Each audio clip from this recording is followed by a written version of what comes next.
Retinosis pigmentaria GT. Retina Panamá.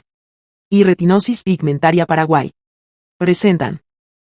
Entrevistas. Derechos de las personas con discapacidad. Linda Gabriela Díaz. Licenciada en Derecho y Ciencias Políticas. Fundadora de Asociados por las Mutaciones Oculares Raras, Panamá. Y ahora vamos a pasar con nuestra siguiente invitada. También es nuestra conocida, nuestra amiga, ¿verdad? Y también pertenece a Retina Iberoamérica. Ella es Linda Gabriela Díaz de Cedas. En la parte académica es licenciada en Derecho y Ciencias Políticas por la Universidad Católica Santa María la Antigua en el 2004. Maestría en Derecho Procesal en la Universidad Latina de Panamá. Diplomado en Liderazgo Económico Juvenil en la Universidad de Panamá en el 2007. Diplomado en Psicología Jurídica y Forense de la Universidad Latina de Panamá en el 2009. Becada por el Departamento de Estado de los Estados Unidos de América. El curso es en especialización Law. Diplomado en Tratamiento y Abordaje de Adicciones de la Universidad de las Américas. Y también un Summer School en Barcelona sobre la evaluación de la tecnología sanitaria y el acceso a medicamentos huérfanos, pediátricos y terapias avanzadas, organizadas por el Instituto Catalán de Salud. Ha realizado pasantías en el Poder Judicial de Costa Rica, en la Jurisdicción de Ejecución Penal en el 2009, becada por el Departamento de Estado de los Estados Unidos de América, programa IVLP. Pues también a nivel profesional ha ejercido como encargada de la sección de logística y operaciones en una empresa de transporte terrestre internacional, abogada litigante privada y como defensora pública ha sido asistente de magistrado de la Corte Suprema de Justicia y magistrados en el Segundo Tribunal Superior de Justicia, asistente legal de la dirección del órgano judicial, donde después se desempeñó como directora por 10 años. Actualmente es asistente técnica de una unidad de acceso a la justicia y género del órgano judicial. También ha sido docente universitaria dictando la cátedra de Derecho Agrario en la Universidad del Istmo del 2006 y el módulo de fase de cumplimiento en el Diplomado de Sistema Penal Acusatorio en la Universidad de Panamá. A nivel personal es activista de derechos humanos, siendo miembro fundador de Alianza de Asociaciones de Enfermedades Raras de Panamá, ALACER, de Retina Iberoamérica, y es fundadora del movimiento de las enfermedades raras oculares de origen genético que producen baja visión, Amor Panamá. Bueno, entonces vamos a pasar ya con nuestra invitada Linda Gabriela. ¿Estás por allí, Linda? Aquí estoy. Sí, tengo el micrófono activado. ¿Cómo estás, Vivian? Bien, gracias. ¿Tú qué tal estás? Bien, aquí tratando de dar lo mejor de mí para todos ustedes el día de hoy. Un poco corrido el día, ¿verdad? Sí. Bueno, muchísimas gracias por haber aceptado nuestra invitación. Quisiéramos que nos contaras un poco sobre ti, de a qué edad te diste cuenta que tienes una distrofia de retina y cómo fue que llevaste el proceso a partir del diagnóstico. Claro, primero que todo quiero agradecer a todo el grupo de Retina Iberoamérica por esta gran unión que tenemos y con especial énfasis al trío dinámico que ha hecho posible estas capacitaciones mensuales desde que regresamos de Chile, que tuvieron esa gran visión de poder como unir a los grupos y a las personas que estábamos en el tema de interés por las discapacidades visuales. Todos los meses ustedes han hecho un trabajo maravilloso y yo me siento muy agradecida por la invitación con ustedes, contigo, con Laura, con Enoch, por considerarme dentro del equipo que podríamos aportar algo en el tema de discapacidad y con el resto de las cosas.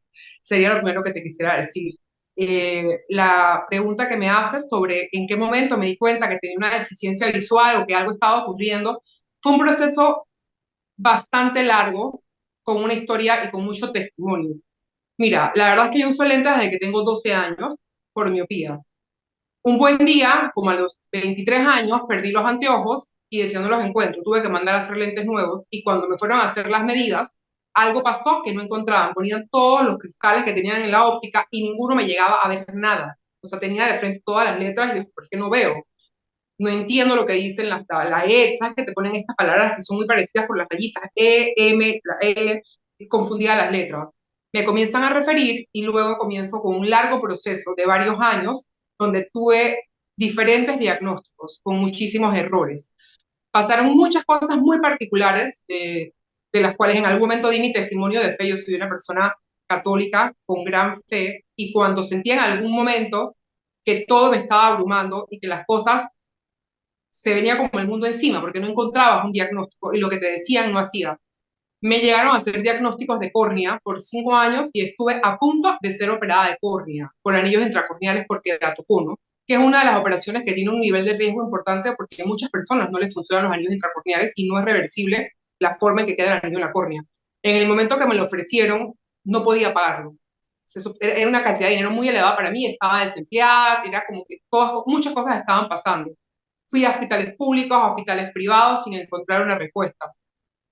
Pasaron 5 años sin entender qué me pasaba y cómo veía, porque a todo esto es muy difícil explicarle a las personas cómo ves. La vista es uno de los sentidos que se encuentra diseñado para poderse adaptar y funcionar pese a que tenga una deficiencia importante. Aunque tú no corrijas 20/20, tu capacidad de moverte y de hacer muchas cosas, de leer, de manejar, de caminar, todos se van a dar hasta cierto nivel de pérdida. Entonces, claro, unas personas decían, pero ¿por qué ves una cosa y por qué no ves la otra? Y decía, pues no lo sé, cada día leo menos y estaba avanzando. Hasta que en algún momento llegó a Panamá un médico panameño que no radica en Panamá, vivía en Houston, pero atendía en una clínica, venía a Panamá a tratar de contribuir con la sociedad desde los conocimientos que tenía quizás de algo un poco más avanzado en Estados Unidos, y fue el primero que me dijo, ¿sabes algo? Tu distrofia de retina se llama Stargardt. Claro, tenía las pupilas dilatadas y estaba sola, totalmente expuesta. Ya tenía 27 años para cuando recibí el diagnóstico y lo estuve buscando desde los 23. Entonces, fue una sensación en el momento feliz porque dije, tengo un diagnóstico y le dije al doctor, bueno, perfecto, ¿qué vamos a hacer ahorita? ¿Me va a hacer láser? ¿Me va a operar? ¿Los anteojos? ¿Qué hay que hacer? Y yo estaba como un poquito expuesta en el instante porque con la pupila dilatada no ves. Y me decía, bueno, la verdad es que no se puede hacer nada, tú tienes una enfermedad que no tiene cura y no hay nada por hacer. O sea, por un lado era una sensación agridulce porque tenía un diagnóstico, sin embargo era súper extraño llegar a un consultorio y que te dijeran que algo de lo que tú tienes no tiene cura. A mis 27 años yo nunca había escuchado que existieran enfermedades que no tuvieran cura, o sea, lo que se refieran como a cosas muy impactantes tipo VIH, SIDA, otra envergadura de cosas. Yo siempre pensé que te podían corregir. Entonces estoy aquí y agarré al doctor por la mano, no se me olvida nunca el momento de haberlo agarrado y le dije, momento, ¿qué vamos a hacer? O sea, tiene que haber algo. ¿Por qué no hay algo para el tratamiento cuando me puso el Stargardt? Ni siquiera mencionó que era una enfermedad genética, recesiva, simplemente dijo tienes Stargardt. Eh, Cuando le pregunté, me acuerdo muy bien cómo estaba, porque estaba sentada tratando de enfocar y le dije, escríbalo en un papel porque se me va a olvidar. Todavía tengo el papelito que dice Stargardt a pluma, a manuscrito del doctor.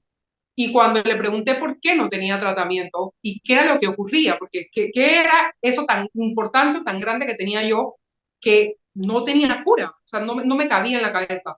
Y me explica el doctor, lo que sucede es que tu enfermedad es una enfermedad poco frecuente, lo tienen muy poquitas personas en el mundo, en consecuencia no es rentable para los laboratorios desarrollar medicamentos para un grupo minoritario de personas porque no van a poder sacar el costo de lo que invirtieron en la investigación, porque, por ejemplo, si tú tienes una pastilla para la diabetes, hay un porcentaje alto de la población que tiene diabetes o un porcentaje alto de la población que tiene hipertensión. No era el caso en una enfermedad poco frecuente, de baja prevalencia.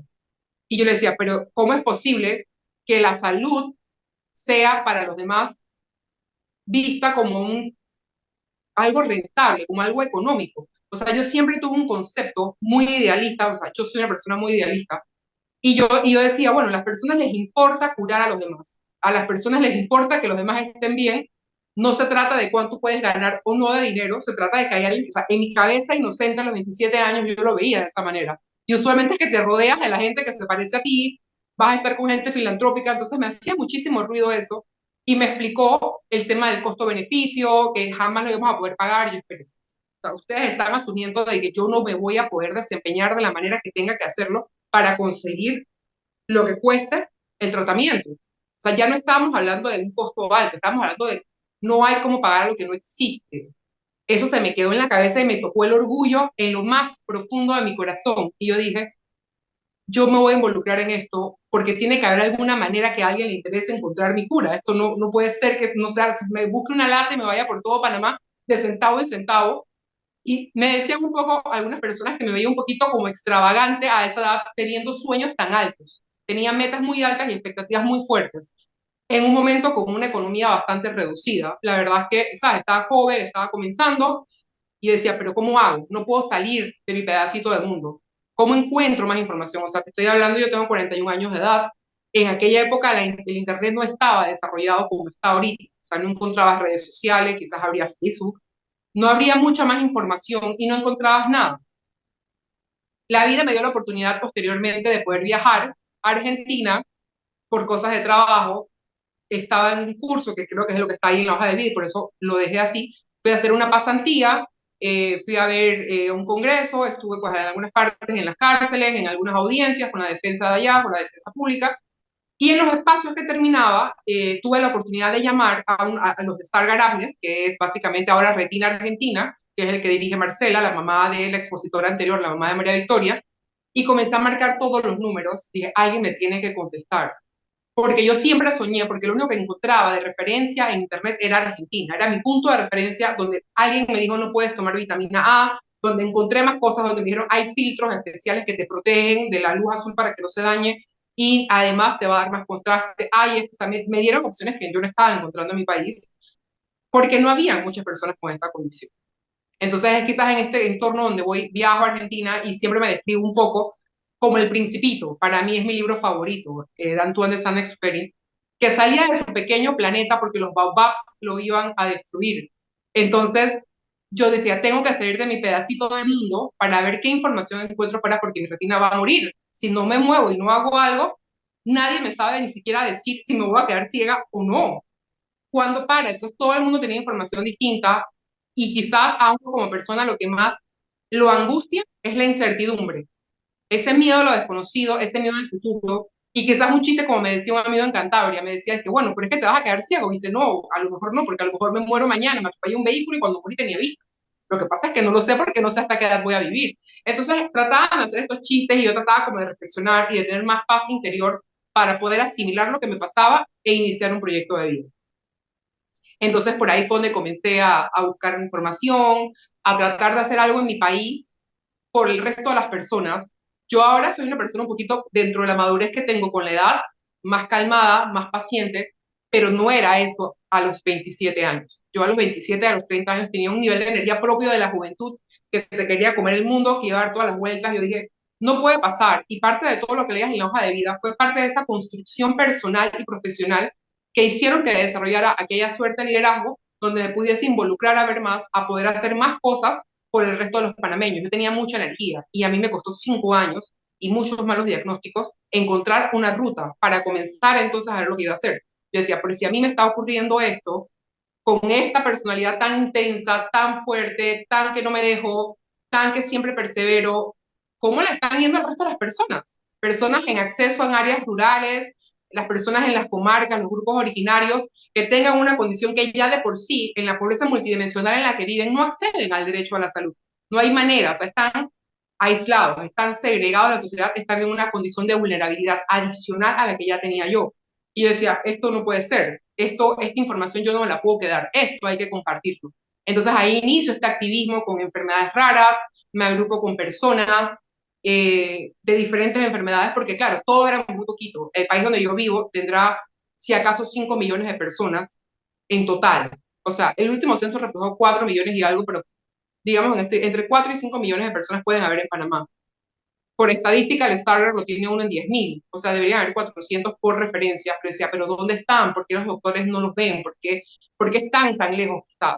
Están con estas condiciones y no estamos desde el centro de la ciudad pudiendo acceder a información o apoyar a las personas. Entonces así nace ese espíritu activista y comienza una nueva versión de mí misma, una nueva versión que se encontró con otras condiciones de salud que complicaban más porque también pues no te da, como conversaba contigo esta mañana, a veces no es solamente una condición, eran dos. Entonces ya me afrontaba a una disautonomía que afectaba un poco el componente visual, reducía ciertos campos a veces y de pronto regresaban y más me confundía.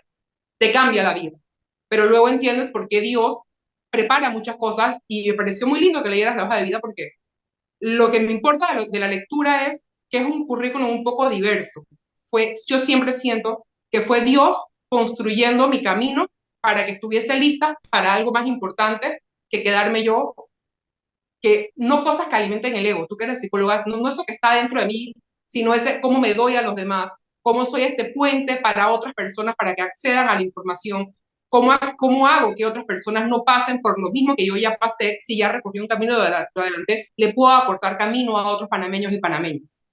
Entonces, comienza toda esta revolución y mi vida cambia, porque yo no tenía en mi mente lo que venía para mi futuro, de acuerdo a mis metas, era otra cosa. La vida me dio un gran revés en 360 grados, y veo el mundo de otra manera ahorita. Entiendo las cosas distintas, he conocido a gente hermosa, divina, o sea, creo que la calidad de seres humanos que he encontrado caminando desde los diagnósticos me permite un panorama mucho más amplio, ¿no?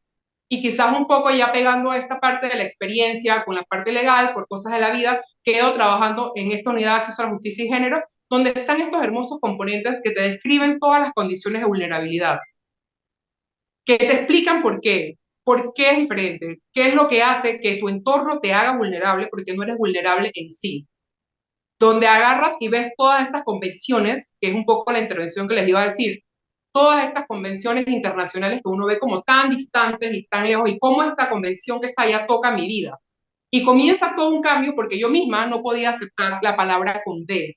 O sea, no te voy a mentir, pasé quizás un año tratando de pronunciar la palabra con D y cuando iba por la mitad de la D ya estaba soltando una lágrima, porque decía que yo no podía, o sea, era una negación terrible, fue tan fuerte, pero un día, ¿sabes? Me paré y lo logré, lo dije, pero estuve rodeada de muchísimas personas que estuvieron ahí para mí, en ese acompañamiento de poder asimilar cosas, entender nuevas palabras, y quizás la primera palabra que hay que entender en este contexto es que somos personas antes que cualquier cosa. Entonces, ese lenguaje nuevo que va a entrar a la vida de cada uno y cada una, o sea, cada uno y cada una de nosotros que están en este Zoom, este nuevo lenguaje que va a pasar. Lo primero que va a ocurrir, que es lo que mandatan todas estas convenciones de Naciones Unidas, es la esencia del ser, el ser humano, la persona. Entonces, eres una persona primero que todo y después tienes una condición, tendrás una discapacidad. Entonces, eres una persona con discapacidad y no eres un discapacitado o discapacitada. Pese a que a mí ya me parece, por algo, conversé con una persona que el dis reduce, porque casi todas estas palabras comienzan con dis, como disminuye. O sea, hay muchas palabras asociadas, entonces probablemente sea un siguiente debate que tengan en Naciones Unidas sobre cómo adecuar las palabras para que seamos cada vez más personas empoderadas en derechos y reconociendo nuestros derechos. Entonces pasa todo este lenguaje nuevo en mi vida y lo logro pronunciar. Esta historia me permite un poco introducir hacia donde me habías pedido que querías que te hablara, que era el tema de los derechos de las personas con discapacidad. Yo quisiera pensar que lo primero que tenemos que saber todos y todas que estamos en este Zoom es que hay un concepto de un lenguaje nuevo que va a empezar y que va a ser parte de tu vida de ahora en adelante. Una vez que tienes un diagnóstico, una vez que hay ciertas condiciones que empiezan a avanzar, porque muchas son degenerativas, te tienes que enfrentar a la nueva versión de ti misma. Tienes que retar tu capacidad de adaptación. Tienes que retar tu perseverancia. Tienes que replantearte metas y sobre todo siempre tener un norte. No importa la meta que sea, vas a tener un norte. Entonces comienza todo este lenguaje que le hace sentido a lo que te va pasando en el diario a diario, en el cotidiano.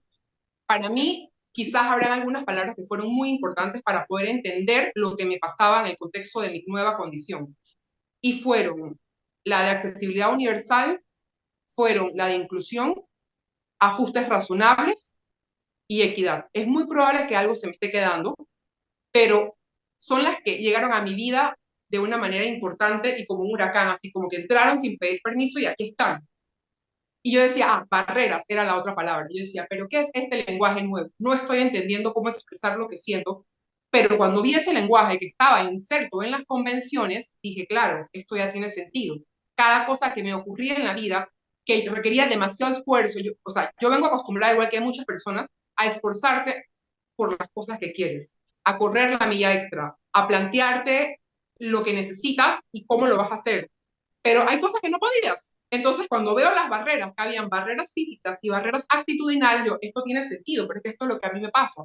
Yo tengo una condición, tengo baja visión, tengo disautonomía, no se me ve. Un día me paro perfecta, me maquillo, me peino y hoy tengo ánimo de usar zapatos altos y salgo a la calle y nadie nunca va a saber lo que está pasando adentro de mi cuerpo, si mi corazón está latiendo a 180 minutos por segundo mientras camino, y o sea, no se me va a notar. Y eso va a ser sujeto de discriminación. Entonces ahí es donde entran estas barreras actitudinales, donde las personas pueden ser como Santo Tomás de Aquino, que tienen que ver para creer. Ojalá no me haya equivocado con el Santo Tomás, porque seguramente alguien por ahí me va a corregir, pero la sociedad, para ser inclusiva, necesita ver, y donde no ve, se elimina la inclusión. No está abierta a que todos somos diferentes, a que cada quien se adapta. Entonces, de ahí venía la primera parte, que eran las barreras, y yo decía, ¿por qué algo está pasando que no me deja fluir? No me puedo desempeñar, me está costando ver o me está costando hacer cualquier cosa en la vida por las condiciones que tenía. Y yo decía, claro, las barreras, las convenciones. Y comenzaba con todas estas palabras de cosas que hacían que mi vida tuviese sentido, que fuese más sencillo poder hacerlas, que es la equidad, donde yo no iba a hacer las cosas igual que los demás, ni en los mismos tiempos, ni de la misma manera. Cada quien lo iba a hacer, como hay diferentes tipos de inteligencia, mis tiempos iban a ser distintos, mis maneras de hacer las cosas iban a ser distintas. Y eso que requería que yo tuviese equidad dependía de los ajustes razonables. Estos ajustes razonables, que son desarrollados por la Convención de Derechos de las Personas con Discapacidad de Naciones Unidas, que implican adecuaciones a tu entorno y a tu puesto, dependiendo de cada tipo de discapacidad. No va a ser la misma respuesta para todas las personas, ni dentro del mismo espectro de la baja visión, por tener diferentes formas de ver, los ajustes que hay que hacer no son los mismos. No es lo mismo una persona que no vea nada, que sea ciego total, a una persona que está en ceguera legal, que tiene algo de rastro, pero con un bastón, que son unas ayudas técnicas, va a poder evitar tropiezos en la vida, a que yo, que estoy iniciando mi rango de la baja visión, voy a tender a querer ver. Entonces no es que sea una ciega falsa, simplemente mi agudeza visual todavía está en un nivel distinto. Entonces la respuesta que me van a dar a mí no son las mismas que te van a dar a ti, o las que le van a dar a Enoch, o las que le van a dar a Laura, porque cada uno tiene un campo visual distinto. Entonces ahí comenzaba esta parte donde yo decía, tengo derecho a ajustes, tengo derecho a hacer las cosas diferentes y a no medirme igual, y que hayan ciertas cosas que hagan pareciera como una discriminación en positivo, se dice, que te nivelen para poder que tú vayas un poco a la par de los otros, es ese poquito ayudarte. Y la otra parte que entendía era la palabra inclusión, que sonaba muy trillada, que la repetía todo el mundo, que bien la describen todas las convenciones, pero yo no lograba terminar de asimilar lo que pasaba, y me permito quizás ser un poquito más casuística, un poquito más explicativa en algunas partes, porque sé que no me estoy dirigiendo a un grupo de abogados, sino son pacientes y son personas que están viviendo con una condición. Entonces estoy tratando de hacerlo un poquito más ejemplificante. Una persona que quiero mucho, que muy probablemente esté conectada por ahí, que ha sido un pilar y un soporte para mí caminando en este mundo, me explicó una anécdota de la inclusión. Si tú pones un mono en el agua a que haga trabajos junto a un pez, probablemente el pez gane y el mono se ahogue en el intento porque no va a poder sostener la respiración debajo del agua. Entonces el pez va a ganar.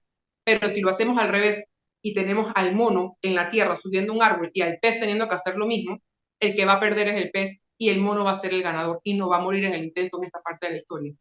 Básicamente eso es la inclusión. ¿Cómo te llevo para que tú, desde tus capacidades, te puedas desempeñar en, en un contexto donde tú necesites, ya sea el educativo, el laboral, el social, y que tú estés al mismo nivel gozando de forma plena de todos tus derechos? Entonces, quizás era un poquito ese contexto del vocabulario que vamos a tener una vez que inicia una deficiencia física en nuestro cuerpo.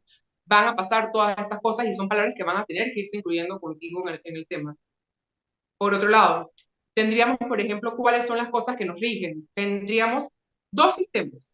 Uno, el sistema universal, que es el que hace alusión a Naciones Unidas, que está todo el planeta casi metido, todos los países, independientemente del continente, y está el sistema interamericano, que es el de la OEA, que es los que rigen los países que estamos en América. Estos dos sistemas se han pronunciado en cuanto a los derechos de las personas con discapacidad, pero con pequeñas diferencias muy sutiles. Si, por ejemplo, tú me preguntas, ¿cómo hacemos con los derechos de las personas con discapacidad? Yo me voy a referir a la Convención de Naciones Unidas para los Derechos de las Personas con Discapacidad, que salió a la vida en el 2007, está vigente desde el 2007, pero hay una convención previa, la del Sistema Interamericano, que es la parte de la OEA, donde está la Comisión Interamericana, la Corte Interamericana de Derechos Humanos, que alberga todos estos sistemas. Y esa convención específica, que fue primero que la otra, nos habla sobre la eliminación de la discriminación sobre las personas con discapacidad. Entonces, esta convención, por ejemplo, le aplicaría solamente a los países de América que la han ratificado, que dentro de lo que revisé, siendo que tenemos diferentes países conectados en el sur, todos los países de México hacia abajo, hasta Uruguay, hasta la punta, son parte de esa convención. Y luego está la Convención de Naciones Unidas, que lo que procura es, en positivo, reforzarte los derechos, con todo un sistema de control y un desglose. Y cada artículo te lleva a un punto muy interesante. Luego vas a tener toda la regulación desde los derechos humanos, un tercer instrumento jurídico que es de mucho interés y que es básicamente como la piedra angular del lugar donde yo trabajo, que son las 100 reglas de acceso a la justicia de personas en condición de vulnerabilidad, que te describen diferentes condiciones dentro de las cuales se encuentran las personas con discapacidad. Y este instrumento jurídico, que también está hablado por muchos de los países, tiene su propia definición que se asemeja mucho en el artículo, en la regla 7 sobre las personas con discapacidad y lo que hay que hacer.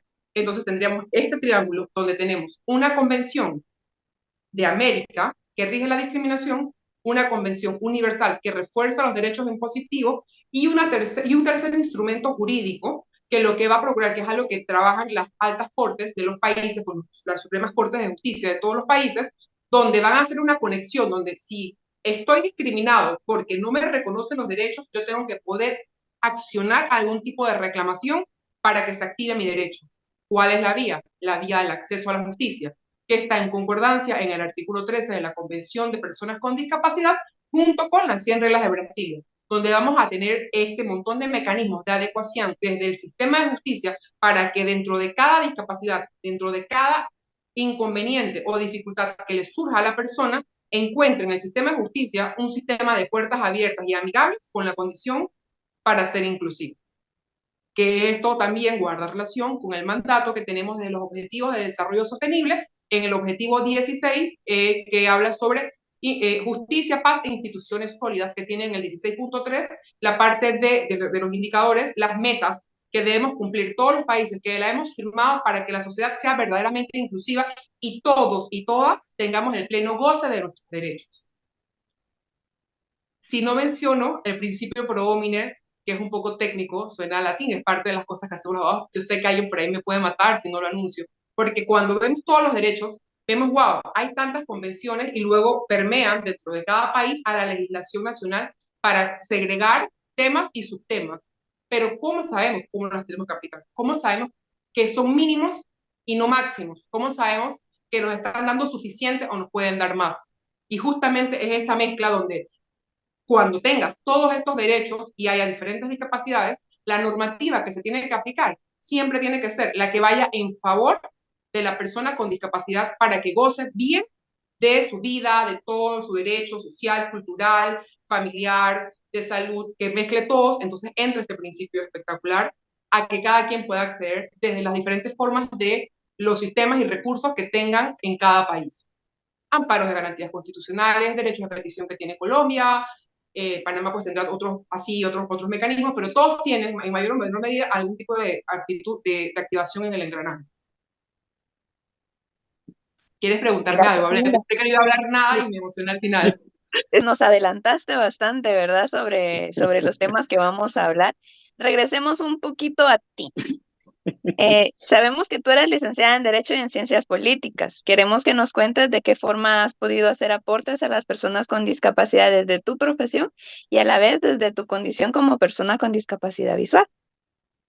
Ok, mira, lo primero que no voy a hacer, quiero ser justa con el resto del grupo.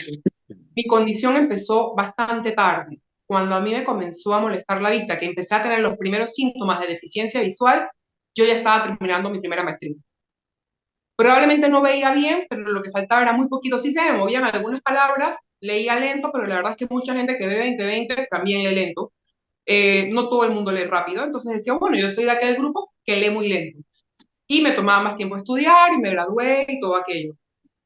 Un poco enfocado a lo que me hayas preguntado sobre el derecho a la educación y traer un poco ese ejemplo desde mi vida, lo que estoy, ese antes, ese ahora, ese futuro hacia donde quiero proyectar las cosas y el control de derecho que estabas. Yo termino mis estudios, todos al principio, los primeros, con poca dificultad. La cosa se complicó cuando, gracias a Dios, ya yo llevaba varios cursos, varios diplomados y ya tenía muchas cosas adelantadas. Si me preguntas ahorita mismo si con la vista que tengo hubiese podido haber hecho todo lo que hice, no estoy segura. A mí adaptarme a tener que escuchar, a tener que sea el oído y no la vista, yo tengo una fuerte tendencia a querer leer. Y fue una de las cosas que más sufrí cuando no pude leer, porque a mí me encantaba leer y tenía muchos libros, y compraba libros y hay libros que nunca me terminé. Todavía los compro para que alguien los lea.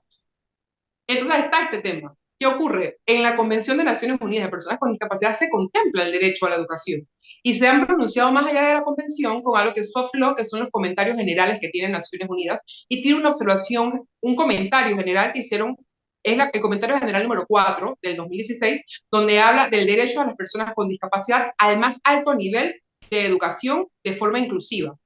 ¿Por qué? Las personas que tienen discapacidad visual o cualquier discapacidad suelen desertar escolarmente.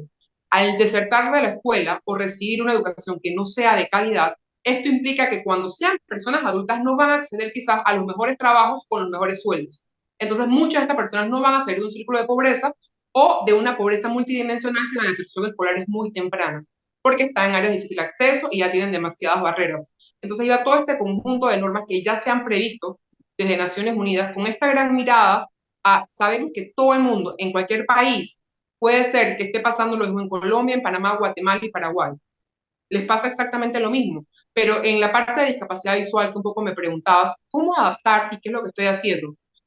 Surge una nueva convención, un nuevo tratado, el Tratado de Marrakech, que es específico para personas con discapacidad visual, para poder que las publicaciones sean publicaciones inclusivas, adecuadas a la higiene visual y en un tamaño de letra o en un formato que permita que nosotros, como tú, como yo, como todos los que estamos aquí, podamos ver de alguna manera, porque todavía vemos, y aquellos que no ven nada también tengan un acceso. Entonces es un poco un trabajo en equipo muy lindo que hemos hecho desde mi oficina, con la solidaridad de una de mis compañeras que me ven todo el día pegada en la pantalla, que es de este tamaño, con la letra de este tamaño, y yo pegada aquí con la nariz que me estrello contra el monitor. Y no veo, y leo súper lento. Entonces, como que claro, un poco se alinearon las estrellas y comenzamos a hacer publicaciones. Ya tenemos la primera con compendios de documentos jurídicos, en una letra en Arial 18, con contraste, con letras más grandes, negritas de diferentes maneras, con pestañitas que hacen que encuentres más rápido a qué parte vas. Tú quieres llegar a las reglas de Brasil, aquí está la pestaña, es más fácil buscar que buscar en el índice porque el número va a ser pequeño. Con un montón de cosas que hacen que se adapten y además empezamos a trabajar porque tenía una compañera brillante que es súper tecnológica y decía, vamos a poner el código QR. Yo, perfecto, pasamos todo el libro a código QR. Entonces, lo pasamos dentro del Correo de Iberoamérica y yo, por favor, fíjense si en este código QR ustedes están pudiendo abrir y acceder al lector. Entonces, con una sola inversión, estamos agarrando los diferentes matices de personas con discapacidad visual. ¿Cuál es el norte? Poder trabajar más publicaciones ajustadas a los parámetros del Tratado de Marrakech para que más personas puedan, con discapacidad visual, enamorarse del derecho, poder acceder a estudios que son tradicionalmente de letras, que no te enfrentas a que nada más hay libros de una sola manera o que nada más te pueden leer, sino que tú logras ese artículo 19 de vida independiente donde tú mismo puedes leer tus cosas y estudiar porque alguien pensó en que tú veías diferente a los demás. Entonces es esa mezcla donde vas teniendo la parte del derecho a la educación, los otros tratados, pero todo viene igual para todos. Entonces es un poco lo que he estado haciendo en esa parte. No sé si respondí tu pregunta. Sí, claro, muchas gracias. De hecho, de lo que estabas hablando sobre la accesibilidad a las personas con baja visión y con ceguera total, ¿verdad? Al estudio. Fíjate que me gustaría comentar, una amiga de México que también tiene distrofia de retina, tiene una hija y ella nos comentaba de que ella no lo sabía anteriormente, pero que pues ya en su país tienen cierta facilidad para los niños con baja visión, ya que les mandan unos macrolibros. Entonces ya les trabajan con contraste, les trabajan con los dibujos resaltados, con la letra grande, los dibujos grandes, ¿verdad? Y que pueden ser utilizados, ¿verdad? En las escuelas públicas o privadas y que pero los tienen que pedir con un año de anticipación. Es decir, si mi hijo o hija va a cursar segundo primaria el otro año, lo tengo que pedir desde ahora que está en primero primaria, ¿verdad? Y no muchas personas, pues, tienen conocimiento de que existen estas ayudas, ¿verdad? Entonces es bueno estos aportes desde nuestros diferentes países para informar a las personas, ¿verdad? Este tipo de campañas para que las personas sepan que aparte de nuestros derechos, también en algunos países ya hay herramientas que nos facilitan y nos ayudan a tener acceso a la educación, al trabajo, etcétera, ¿verdad? Entonces, pues eh, muy bueno tu aporte, Linda, ¿verdad? A la comunidad con discapacidad. Este, y en específico a la comunidad con discapacidad visual, ¿verdad? Que es como lo que más comprendemos, lo que más entendemos. Bueno, entonces ahora también sabemos pues que tú eres fundadora de Amor Panamá. Cuéntanos sobre la iniciativa que tuviste en conformar esta asociación y en los avances y logros que han tenido durante este tiempo, que según tengo entendido, pues ha sido un tiempo breve. Sin embargo, pues que sean pocos años no significa que no se hayan tenido avances, porque sí los has tenido y los has compartido con nosotros, pero nos gustaría que lo compartas así públicamente. Ok, mira, Amor Panamá es mi emprendimiento de pandemia. Nace justamente en aquel agosto del 2020. Estábamos encerrados con una cuarentena muy dura en Panamá y rodeada siempre del grupo de amigas que tienen fundaciones con diferentes temas de enfermedades raras. Y siempre había esta persona que fue la que me enseñó el tema del mono, siempre me incentivaba y otras amigas más que están por ahí que siempre me incentivaban, dije, pero ¿por qué no creas tu propio grupo? Te estás preocupando por los demás, por los que tienen este síndrome, ¿y tú? ¿Y tu grupo qué? Y yo decía, bueno, tienes razón, a lo mejor somos poquitos, pero vamos a intentarlo. Estoy viendo un live un día de una chica de Medellín que tiene Stargardt, que le entrevistaba a otro chico de Stargardt, y he hecho un chiste muy bueno. A mí hasta el sol de hoy me marcó, me dio muchísima risa. Que le preguntaban cómo había sido la parte amorosa, cómo se había enamorado, las novias, y él contaba una anécdota de la escuela. Y decía que siempre le gustaba como que la niña popular o la bonita del grupo. Había una que le gustaba, pero era como la más popular. Y un día la chica se le acerca y le dice, que, oye, pero es que tú eres como el amor. Y él se queda así como que, wow, la hice, la chica me puso atención. Y él dice, sí, ¿por qué? ¿Cómo así como el amor? Y le responde que es que tú eres como el amor, ciego. Y obviamente se le partió el corazón en pedacitos. Muchos años después a uno le llega a dar risa. En realidad, sí, uno se enamora y uno, la verdad es que pierde el norte, uno quiere una persona y te dirán, oye, pero qué feo que está para ti o qué fea esa muchacha para ti. Y la verdad es que el amor es ciego. Luego el amor no lo puedes describir. El amor es una experiencia que se vive en primera persona. Entonces, yo dije, mi visión yo la vivo en mi propia manera y la trato de explicar y quizás la gente entienda en mayor o menor medida, pero no van a tener a cabalidad que tanto lo veo como tampoco les puedo expresar lo mucho que quiero una persona. Y pasaba algo en simultáneo. Hasta ese momento yo me la pasaba rodeada de otras personas con otras condiciones y yo no me agrupaba con mi tribu, con la gente que estaba viendo igual que yo, porque no sé, no me conectaba. No me conectaba con esos patrones tradicionales, con nombres que nunca puedo pronunciar y que nunca me acuerdo porque son siglas, tienen un nombre cuando son así con muchas palabritas, y a mí no me sonaba nada bonito. Entonces yo decía, claro, una adaptación a una mujer joven, o sea, ahí va ese tema de estos diplomados en liderazgo juvenil femenino y todas estas cosas que hacían captar la atención del usuario de otra manera. Y yo decía, yo creo que tiene que haber más personas como yo, no queriendo que el nombre le recuerde su problema, porque me ardía, o sea, un proceso larguísimo de poder aceptar lo que me pasaba y que viviéramos juntos, mi condición y yo. Estás conmigo y me estás acompañando y estás aquí, y parece que llegaste para quedarte, pero no me parecía divertido lo que me estaba pasando, me ponía muy triste. Y yo dije, si yo tengo que hacer algún grupo, tiene que ser algo que me dé felicidad, no que me dé tristeza, algo que me recuerde que soy persona, no que soy un ojo.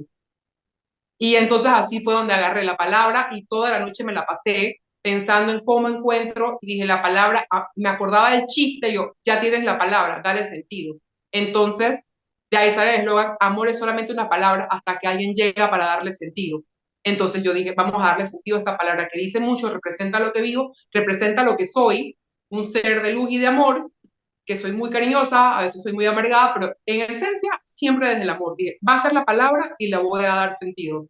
Y así inició la parte de Amor Panamá, que hemos hecho algunas cosas, pues obviamente entre pandemia, enfermedades, lo que te contaba, la salud. No voy tan rápido como quisiera, pero es que esto no es una competencia con nadie, ¿sabes? Esto es un proceso mío, propio, y voy al ritmo y nadie me está correteando. Y el día que hago 100 cosas las hago, y si un día no las puedo hacer porque no me siento en condiciones, pues no las hago. No es una carrera, no es una competencia. Pero en ese proceso, lento pero seguro, que ha estado avanzando, ya van 9 personas con Stargardt en Panamá, incluyéndome. Eh, Han comenzado a aparecer las personas. Entonces creamos esta comunidad y parece loco, pero son cosas en las que desde Naciones Unidas se han pensado. Una de las observaciones generales que daba la convención, el Comité de Personas con Discapacidad de Naciones Unidas, era justamente una observación hacia las asociaciones de pacientes que apoyan, es como las asociaciones o grupos de apoyo, y tenían dentro de la descripción de los indicadores el trabajo en par, que son los pares que tienes como en Alcohólicos Anónimos, cuando te ayudas porque alguien que ya ha pasado por un camino apoya al otro, o la tristeza de uno ya es la experiencia de otro. Es como, bueno, yo también me ponía triste cuando iba a la cita médica y había lentes con más aumento y cada vez perdía más la vista, pero probablemente ya alguien lo ha caminado y va a entender lo que yo siento. Entonces, era básicamente crear esta comunidad de apoyo para pacientes y familiares y amigos de pacientes con enfermedades raras oculares, que al principio la punta de lanza va a ser Stargardt, porque es la que apenas comienzo a entender, y luego todas estas enfermedades raras oculares, porque van a tener el mismo problema en común.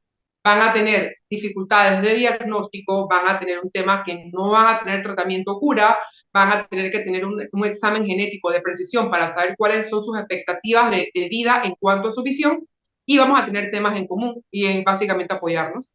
Hasta ahorita han aparecido mayoritariamente mujeres, pero tenemos niños y personas que están en áreas rurales. Entonces, lo que estoy tratando de hacer un poco es, pese a que ya de por sí la condición es chiquita, 1 en 10.000, no van a aparecer tantas personas, pero he tratado de que el inicio sea una parte selectiva para apoyar a mujeres, niños y niñas adolescentes, así como personas en áreas rurales o de comarcas que sean grupos originarios. Entonces he tratado como de enfocar, porque son justamente estas personas las que van a tener mayores barreras para acceder al derecho a la salud, a la educación, que era lo que comentábamos al principio. Y desde el Estado, desde donde uno pueda tener como activista la incidencia en el país, si la montaña no va a Mahoma, Mahoma va a la montaña, entonces hacer ese activismo para que el Estado le reconozca a las personas los derechos sin que suponga un desgaste de demandas o denuncias por irrespeto a, o la falta de reconocimiento a lo que ya me corresponde.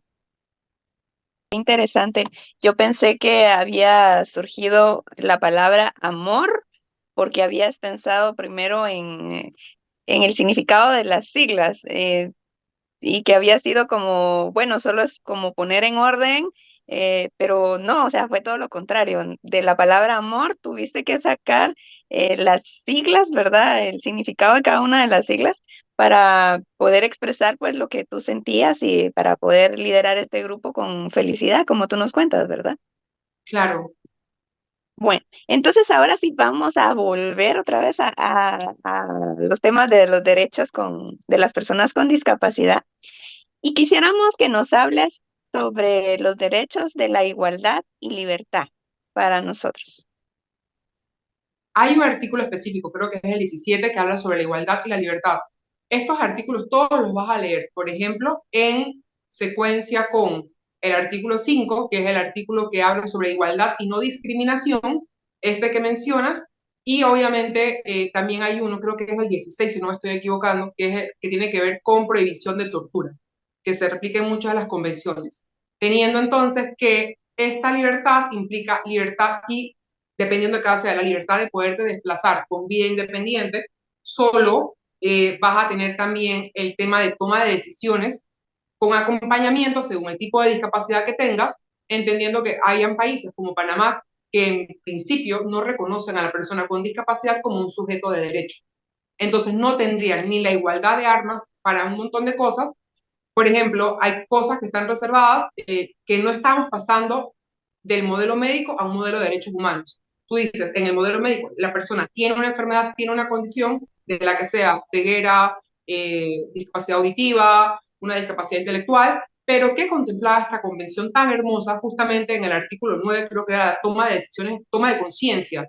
¿Cómo generamos la toma de conciencia para poder que este derecho a la libertad de desplazamiento, de decidir sobre tu vida sexual y reproductiva, de decidir sobre poder adquirir o no una hipoteca para vivir de forma independiente con un asistente de vida y no tener que estar sobre la sobreprotección de tu familia o de tu pareja? Entonces vas a tener estos artículos que todos se van relacionando como una trenza que van a leerse en forma conjunta. Muchos los puedes leer de forma autónoma porque tienen un desarrollo en soft law de Naciones Unidas que te explican cuál es el alcance, pero otros tienes que necesariamente relacionarlos. Tipo, por ejemplo, el 12 que se relacionaba sobre la capacidad jurídica de las personas que son sujetos de derecho, que pueden hacer todas las cosas que las personas que no tienen una condición, el acceso a la justicia, que es el que te dice, una vez que entras a reconocer, cuando te ven que la autoridad competente no te discrimine por tener una discapacidad, porque todos somos iguales ante la ley, y esta libertad que va desde que no te pueden, parece absurdo lo que te estoy diciendo, pero en los años, en la época medieval, las personas con discapacidad, por ser diferentes, las mataban. Los quemaban en la hoguera o no los dejaban hacer porque eras una persona, no te contemplaban como persona, eras como un objeto, eras como una cosa, sujeto, los ponían en estos grandes circos romanos a rodar y se los comían los leones. O sea, era como el show de ver al cieguito que lo que, o al otro, que no, al de las muletas, que no camina, y eran un gran show. Entonces no tenías libertad. O tu familia le daba muchísima vergüenza que la sociedad supiera que tenían un familiar con una condición distinta. Los encerraban, estaban privados de libertad en sus casas para poder que nadie se enterara de lo que estaba pasando en el núcleo familiar. Entonces es un poco la historia del desarrollo de este artículo, donde vas a tener la libertad y la igualdad y vas a ser igual que todos los demás, y toda la secuencia de artículos que vienen precedentes permiten que seas libre en tu esencia. Wow, la verdad que remontándonos a la historia, nos podemos dar cuenta del largo camino que se ha recorrido y que han sido otras personas las que nos han, pues, ayudado a que el día de hoy tengamos derechos a la igualdad como personas, como seres humanos, ¿verdad? Tanto así de lo que nos comentabas, ¿verdad? Como también algo que me gustaría que habláramos es sobre los términos que se utilizaban antes para referirse a una persona con discapacidad. Eh, Incapacitado, inválido, minusválido, persona con capacidades especiales, persona con capacidades diferentes, discapacitado, ¿verdad? Y ahora pues ya esto ha cambiado, afortunadamente, y pues ya se nos reconoce como personas. Y wow, que realmente no había, este, pues puesto atención a esas partes de la historia donde las personas con discapacidad eran vistas como un fenómeno, como un show, ¿verdad? Donde no eran consideradas personas. Pienso, haciendo un análisis rápido, en este momento, pienso que de allí viene el temor de una persona a decir, tengo una discapacidad, ¿verdad? Por todo este tema tabú, por todo el señalamiento social que ha existido durante miles de años. Y pues que afortunadamente ahora pues ya pues hemos ido rompiendo esas barreras como personas con discapacidad y pues que se está avanzando bastante en el tema. Gracias, Linda, porque realmente ha surgido de la historia que nos has contado, que hemos hecho reflexión, pues ha surgido este tema, ¿verdad? De la importancia de todo lo que han venido haciendo nuestros antepasados hasta tener los derechos que tenemos hoy en día. Y también nos gustaría que nos hables, sobre las personas con discapacidad visual. ¿Qué es una persona con discapacidad visual según la ONU y la OMS? Las personas con discapacidad visual son aquellas, por definición, que presentan algún tipo de deficiencia en la visión, teniendo diferentes espectros de vista y teniendo diferentes niveles de clasificación por el espectro. Entonces tienen un tipo de medición que por lo menos creo que Naciones Unidas con la OMS es el que manda el estándar para todas las secretarías de discapacidad, que te dicen a partir de qué pérdida de agudeza visual es que te certifican como persona con discapacidad visual. O sea, que no todos, pese a que tengas una deficiencia visual, no necesariamente tienes una discapacidad visual. hay un avance y una profundidad que es la que te categoriza en esa parte. Claro, y también no solo la agudeza visual, sino que también el campo visual, ¿verdad? Y la funcionalidad que presenta la persona ante el medio social y que le rodea, ¿verdad? Me gustaría que nos comentara sobre las leyes, sobre lo que incluye en el derecho en cuanto a la accesibilidad física para las personas con discapacidad visual y si tú crees que realmente se respeta ese derecho.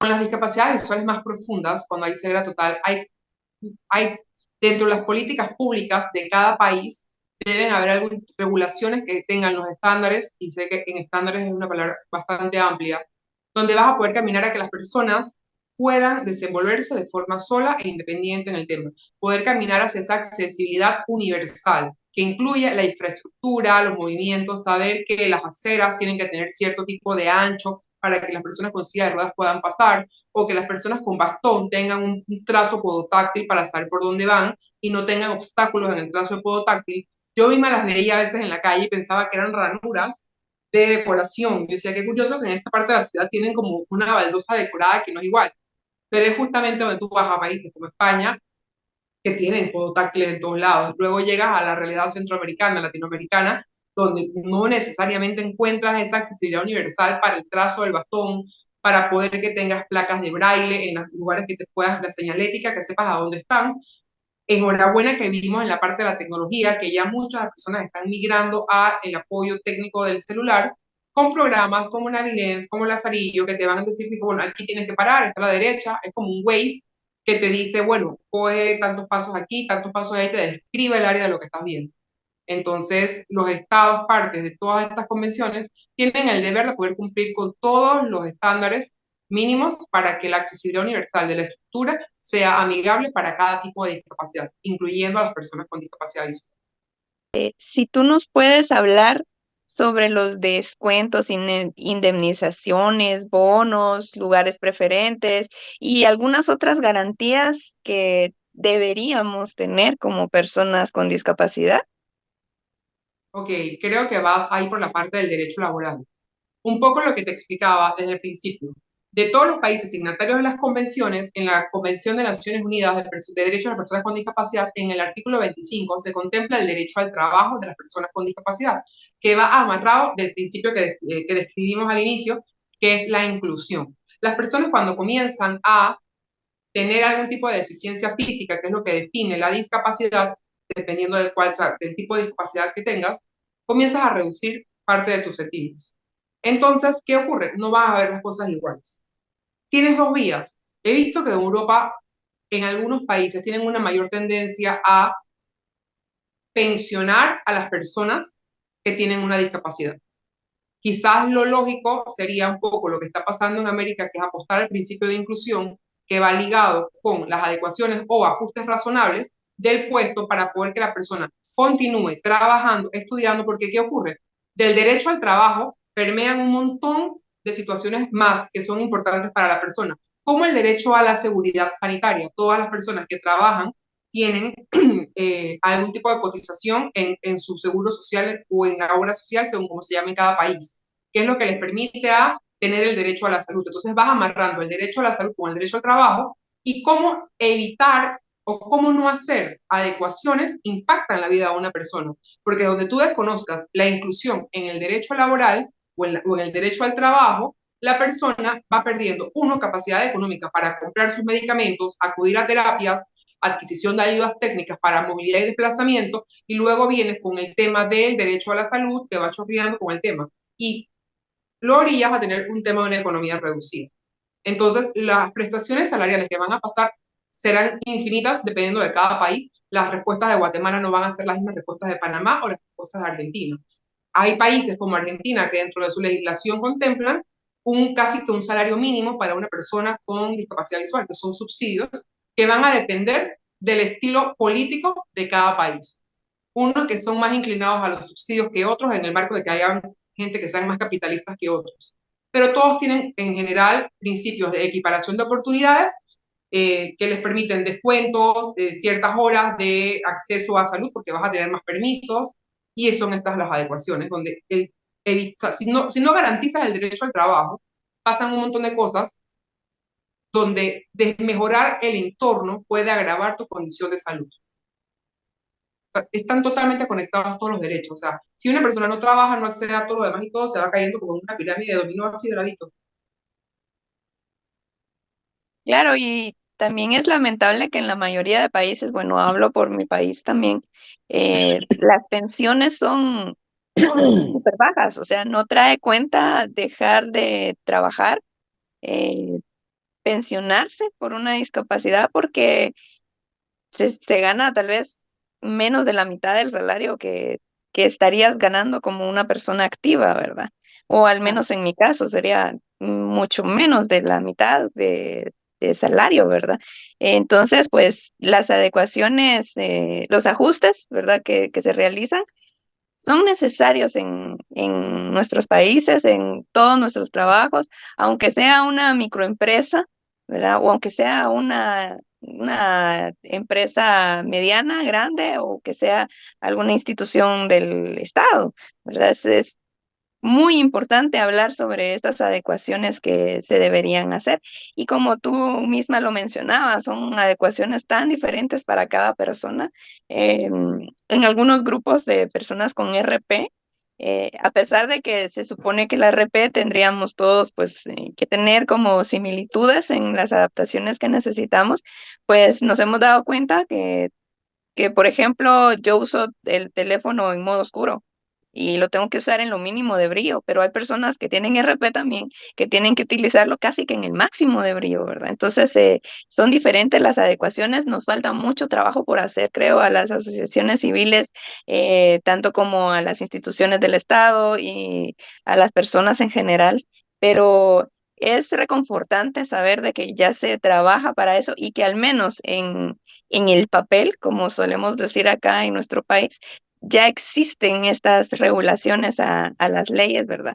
Que se nos deberían de garantizar. Yo quisiera preguntarte, por ejemplo, si alguno de estos derechos que hemos platicado tanto con Vicky como contigo estuviera siendo vulnerado por hacia alguna de las personas que nos escuchan y que nos ven, ¿qué deberíamos hacer? O sea, sí es diferente la legislación en cada país, pero ¿hay algún órgano que vele por los derechos así en general de la población iberoamericana, por llamarlo así? Mira, todos en general tendrían que agotar la vía interna de su país para poder reconocer el derecho. Las instancias internacionales, que es lo que podemos hacer todos con los que estamos aquí, que somos activistas de la causa desde Reino Iberoamérica, es poder participar en los informes sombras que se generan. Cada comité de cada convención, por lo menos la Convención de Personas con Discapacidad de las Naciones Unidas contempla en un artículo la creación de un comité de personas con discapacidad, un comité de expertos del tema en Naciones Unidas. Esos comités le dan seguimiento al avance de la convención para cada país, en cada artículo, porque cada artículo tiene un concepto completo para ellos. Entonces, lo que hacen es cuando el Estado no logra reconocerlo, ni activando el engranaje judicial, el reconocimiento de un derecho, los grupos de forma activa tienen que poder estar de la mano con Naciones Unidas, con este comité de expertos de personas en discapacidad, que hay que hacer el reporte y decirle, mira, el Estado te está respondiendo, está cumpliendo en A, B, C, D, pero yo, que soy la persona en la que te dice nada de nosotros, sin nosotros, te estoy contando que lo que te están explicando en el Estado no es verdad. Entonces tú haces el contrapeso y Naciones Unidas le hace las preguntas directas al Estado para saber qué está ocurriendo en determinado rubro, en determinado artículo, para efectos de hacer impulso desde las agrupaciones. Sin embargo, cuando son cosas de forma individual, cada quien tiene que explorar qué hay en su país para poder acceder. Creo que en Guatemala tiene sala constitucional, entonces muchos de estos derechos, al ser garantías fundamentales, tienen este reconocimiento y puedes acceder vía amparo de garantías constitucionales y la respuesta es bastante oportuna. Panamá tiene también, no tiene una sala constitucional, pero llegar a ese acceso, que lo ve el Pleno de la Corte Suprema o el primer Tribunal Superior Civil, es un poco más demorado. Pero hay países, por ejemplo, como Colombia, que tiene una acción de petición al derecho de tutela que funciona en 24 horas. Entonces, cada país va a tener de forma individual el mecanismo de accionar para el reconocimiento del derecho. Y en simultáneo, si no llegas al destino que querías, porque dentro del acceso a la justicia no se procuran las medidas de accesibilidad para la persona, entonces el trabajo es en equipo, desde la tribu, desde la organización, poder presionar en el nivel internacional. Muchas gracias, Linda. Y por último, nos gustaría que nos dieras un mensaje para las personas con discapacidad visual con respecto a sus derechos humanos. El mejor eslogan que les puedo dar es el de Naciones Unidas de este año, que es empoderar a las personas con discapacidad. Hay que empoderarlas para que se apropien de sus derechos y los reclamen, con perseverancia y resiliencia. Entonces, pues agradecemos bastante también tu participación, el que hayas aceptado estar acá con nosotros, el que hayas resuelto nuestras dudas y pues vamos a dar paso a nuestro siguiente segmento que sería de preguntas y respuestas de nuestros amigos que están presentes acá en directo, ¿verdad? Y si tú deseas agregar algo más, pues lo puedes hacer en este momento. No, yo ya estoy lista para poder brindar el cierre de los Zooms. Ok, gracias. Salud, Igualmente, venga, salud para todos y todas. salud. Un beso desde España. Chao. Eso, gracias. Bueno, muchísimas gracias de nuevo por la invitación, estuvo buenísimo, me encantó la charla de Linda, bueno, súper interesante, así que gracias, me encantó compartir. Mire, A Victoria, a Linda, a Gabriela, muchísimas gracias por haber aceptado estar hoy con nosotros y a todas las personas que vinieron acompañándonos por todo este año. También le agradecemos de parte de Retinosis Paraguay, de Retinosis GT y Retina Panamá. Ha sido un placer poder llevar a cabo este proyecto en compañía de mis grandes compañeros. Gracias en serio a todos, a los miembros de Retina Iberoamérica que siempre están ahí apoyándonos en todo momento. Así que pasen una bonita noche y felices fiestas. Bueno, amigos y amigas, muchísimas gracias por habernos sintonizado en esta oportunidad. Este es nuestro último programa del año, entrevistas, y es organizado por Retinosis Pigmentaria GT, Retinosis Pigmentaria Paraguay y Retina Panamá, con el apoyo de nuestros amigos de Retina Iberoamérica, que cada uno aporta un granito de arena para que estos programas se puedan desarrollar. Agradecemos a todos los invitados que pues, nos dieron el privilegio de entrevistarlos en este año. Agradecemos a todas las personas que estuvieron pendientes, que ya pues son fiel público, ¿verdad?, de estas entrevistas. Y pues agradecemos a Dios el haber podido concluir este año con vida, con salud dentro de lo posible, ¿verdad? Y pues los esperamos en nuestro próximo programa que ya será en el 2024. Muchas gracias. Retinosis Pigmentaria GT. Retina Panamá. Y Retinosis Pigmentaria Paraguay.